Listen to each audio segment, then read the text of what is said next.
il y a ce qu'on appelle l'euphorie. Il va arriver là, il va mettre le premier tcha. Tout le monde crie wow. Là, il va faire le deuxième tcha. Tu vas crier wow. Après, il part 8 sans marquer. Le Bénin manque de shooter à 3 points. Pourquoi un d'entre vous ne décide pas de dire moi, je vais être celui qui va juste faire que tirer à 3 points. Et on fait les systèmes pour toi. On te met à 0 degré. Tac, tac, tac, tout la balle arrive là. Tu prends, paf.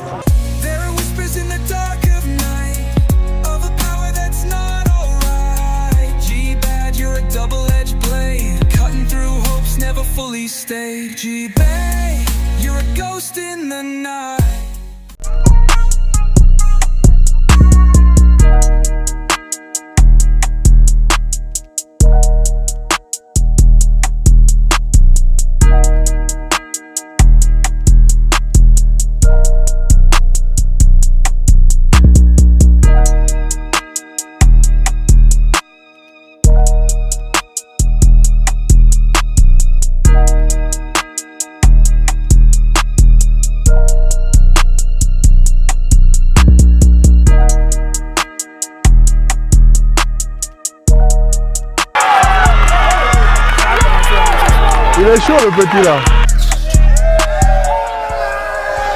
Vous savez combien de tirs vous avez raté vous les deux équipes au début 3 quarts temps? Vous avez fait 14 tirs sans marquer. Personne n'a marqué. Ça ratait ici, ça ratait là.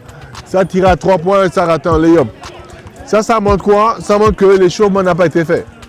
Vous n'étiez pas chaud. Donc ça vous a pris 3 minutes dans le 3e quart temps pour que votre corps se mette en mode game. Moi, si j'étais votre coach, à la mi-temps, moi, je vous fais courir. Et après, vous faites des lay-ups. Là, votre corps, il est en rythme. Ça, c'est la première chose. Deuxième chose, et ça, c'est pareil. Comment vous défendez sans ballon? C'est-à-dire, moi, j'ai mon joueur qui défend sur moi. Mon coéquipier qui défend. Comment il fait? Admettons que tu te fais battre par l'intérieur. Passe par l'intérieur. Admets que tu te fais battre. Ouais, passe à l'intérieur. Toi, tu fais quoi?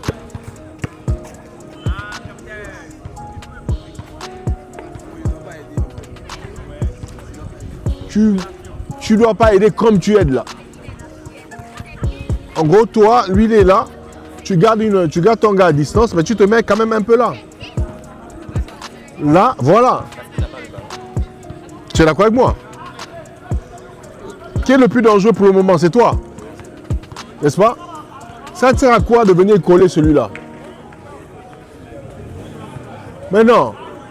Toi, tu te laisses battre. Toi, tu dois faire quoi? Passe comme j'avais tout à l'heure. Ouais. Très bien. Maintenant, toi tu arrives là. Tu passes, il aide. Ok, vas-y. Tu envoies la balle ici. Tu renvoies la balle. Toi tu dois faire quoi? Exactement. Ça c'est des principes de défense homme à homme. Ok. Toi tu dois faire quoi? Ouais, toi tu dois faire quoi? On est homme à homme. Homme à homme, toi tu dois faire quoi? Attends. On est d'accord? Erreur. Est-ce qu'il est dangereux? Qui est le plus dangereux là? Très bien. Donc toi, normalement, tu as 2 passes. Tu dois avoir un pied ici dans la raquette. Ouais. Ok? Toi, tu défends comment? Pourquoi? Tu penses que de là, il peut donner la balle là-bas? Toi, tu dois faire dos au panier. Le défenseur, voilà, c'est comme ça que tu dois être. Voilà. Tu as un œil sur ton gars. Toi, tu défends comment? Non. La même chose que lui. Voilà. Mais sauf que, vu que la balle est là, ta main gauche doit être un peu inclinée vers l'avant. Donc, c'est ton pied gauche qui est devant. Voilà, qui est devant. Donc tu es un peu incliné avec ta main, voilà. Tu vois? Donc envoie la balle là-bas. Qu'est-ce qui se passe? Maintenant toi, tu vas pas vers lui, mais tu te rapproches. Toi, tu quittes ton gars complètement. Voilà. Toi, tu descends aussi. Non, tu descends bien. Mais bien sûr. Hey, si tu es là, Il va faire quoi avec le ballon là? Ok? Et tu sais pourquoi tu es là? Je te montre. Essaie de faire la longue passe là-bas. Hey, c'est une interception ça. Donc ça c'est les principes en fait défensifs. Et pourquoi à chaque fois, ce que vous faites tous au Bénin c'est quoi? L'erreur que vous tous vous faites. Toi tu passes, remets la balle ici. Toi tu vas vouloir le dribbler. Et toi tu vas venir mettre la main. C'est ce que tous vous faites. Et après l'arbitre si faute vous dit qu'il n'y a pas faute. Quand tu es ici, tu lis le corps de tes joueurs. Ok? À partir du moment où toi, mets-toi là. Moi, je défends sur ce gars-là ici. Ok? J'ai un pied sur la ligne. Je n'ai pas besoin d'aller là-bas. Je sens que lui va aller aider. Moi, j'avance déjà ici là. Automatiquement, lui, son instinct va lui donner la balle là. Donc, le temps qu'il tourne là, c'est interception, c'est panier, c'est dunk. En fait, quand on dit homme à homme, oui, tu gardes l'homme, mais tu gardes l'espace aussi. Tu ne dois pas être juste collé à ton gars. Le seul moment où tu es collé à ton gars, c'est quand l'équipe a un très très bon joueur. Et que le coach te dit de jouer box on one. Admettons que lui qui a le ballon là, c'est le plus dangereux de l'équipe. Admettons qu'il marque 40 points par match. Ok? Basket, c'est les statistiques. Si lui marque 40 points par match, si on arrive à le faire marquer 20 points, nous on a gagné. Parce que dans son équipe, les autres ne sont pas habitués à marquer 20 points par match. Donc même quand les autres ils ont le ballon, ils auront peur de marquer. Donc si lui défend là-bas, les 4 oranges là, vous occupez les coins. Un là, où tu es. Toi, tu es au fond dans le coin là-bas. Toi, tu es au fond en bas. Toi, tu es au fond ici. Là-bas, à droite. Au même niveau que lui. Tu vois, ça c'est boxing one. Du coup, vous les 4, vous contrôlez les 4 autres. Maintenant, toi, ton travail c'est simple. Quand ce gars-là lâche la balle là, hein, il ne doit plus recevoir le ballon. Et toi, même si un autre joueur passe devant toi, tu ne fais rien d'autre que l'empêcher de recevoir la balle. Tu lâches jusqu'à la fin. Et tu tournes le dos à la défense. Lâche la balle, tu le colles. Voilà. Pas comme ça, tu le colles vraiment. Tu ne regardes même pas le ballon. Tu le regardes, voilà. C'est ça. C'est ça, box one. Il part là-bas, tu pars là-bas. Il part aux toilettes, tu vas aux toilettes. Il va à la cuisine, tu vas à la cuisine. Et l'autre jeu se débrouille. C'est le seul moment où on peut coller son joueur. Quand vous êtes un homme à homme, en fait, vous ne restez pas que collé à votre homme, en fait. Il y a une règle simple. Si le ballon, tu as le gars qui défend sur le ballon, tu es sur ton gars. Si tu as une passe, tu as juste la main. Si tu as 2 passes, tu comptes bien. Si tu as 2 passes, tu laisses complètement ton gars, tu te mets au fond. Si tu as 3 passes, tu es dans la raquette. Si tu as 4 passes, tu as le pied dans la raquette. C'est comme ça qu'il faut défendre homme à homme. Vous savez la règle que je donne à mon équipe, il va vous dire, mon équipe, quand vous shootez à 3 points, nous on te laisse shooter, on ne défend même pas. Parce qu'au Bénin, les meilleurs sont à 25% à 3 points. Pourquoi tu vas te fatiguer avec quelqu'un qui va tirer 10 fois, il va mettre 2? C'est statistiquement, ça ne sert à rien. Donc, il y a ce qu'on appelle l'euphorie. Il va arriver là, il va mettre le premier, tcha. Tout le monde crie, wow. Là, il va faire le deuxième, tcha. Tu vas crier, wow. Après, par 8 sans marquer. C'est statistique. Humainement, si tu tournes à 20%, tu vas à 20%. Il faut un être humain. Vous savez combien de temps il faut à quelqu'un pour augmenter de 10% sa position pour ça le tir? Il faut travailler pendant 3 mois d'affilée les tirs. Ouais. Et quand je parle de 3 mois, c'est avec un vrai coach, avec des vrais tirs, et c'est au moins 1000 tirs par jour. Donc imagine tu fais 1000 tirs par jour pendant 3 mois. Fais le calcul.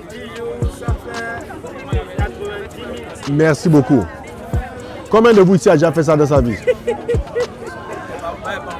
Hein? Mais pourquoi vous voulez tirer tout le temps à 3 points? Si vous le prenez au défi tout de suite là, vous prenez entre vous là, par exemple toi qui as 4 sur 10 là, tu te débrouilles à faire 1000 par jour, on se voit dans 3 mois, ce n'est pas les mêmes tirs que tu fais. Le Bénin manque de shooters à 3 points. Pourquoi un d'entre vous ne décide pas de dire, moi je vais être celui qui va juste faire que tirer à 3 points? Et on fait les systèmes pour toi, on te met à 0 degré, tac, tac, tac, on tourne la balle arrive là, tu prends, paf. On sait que quand ça arrive chez toi là, si c'est 5 fois, tu mets la moitié, si c'est 10 fois, tu mets 5, voilà.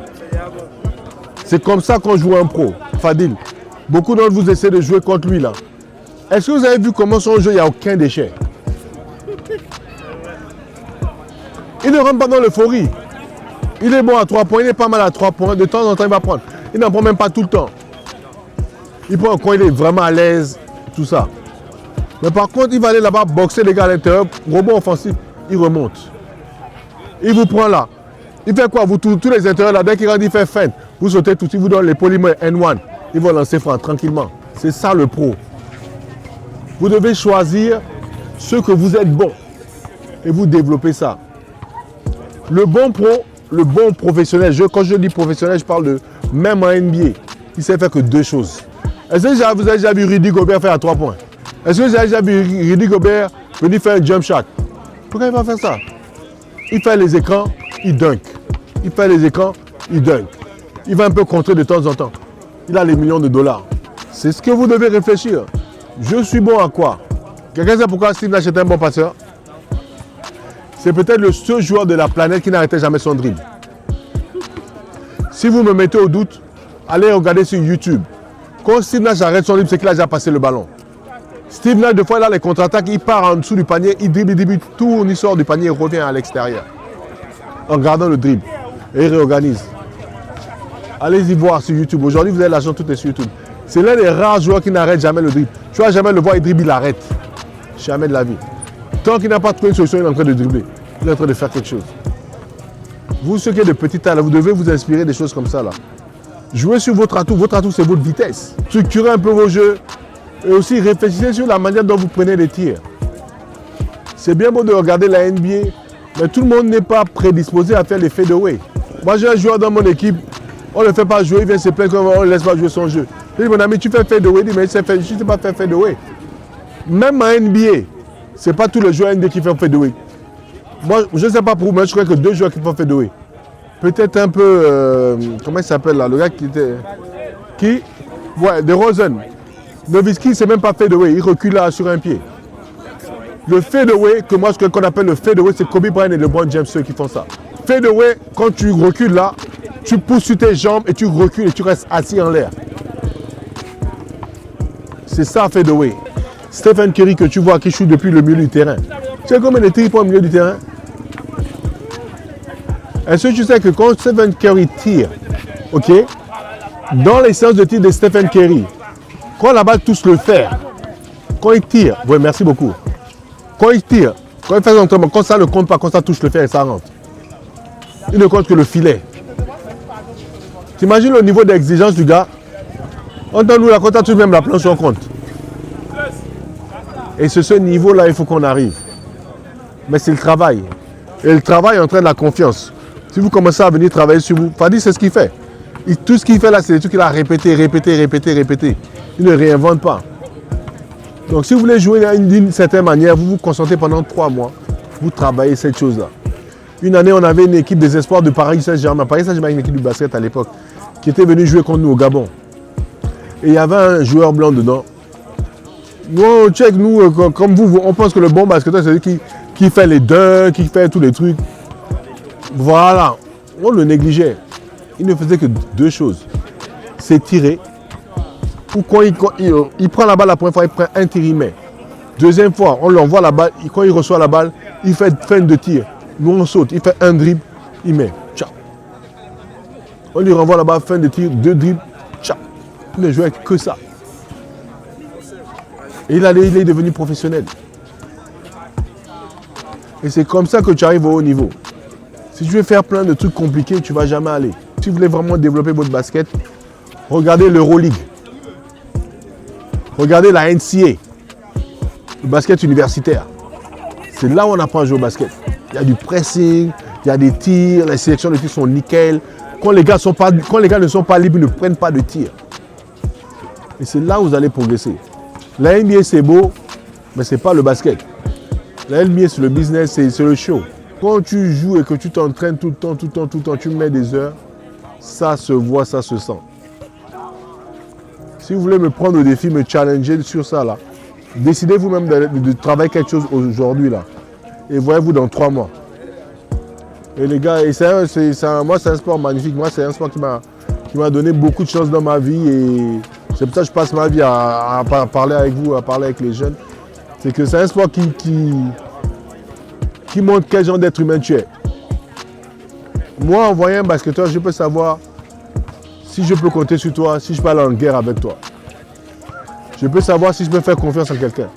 Rien que la manière dont la personne joue au basket. C'est bon pour vous les gars? Nickel. Avec plaisir.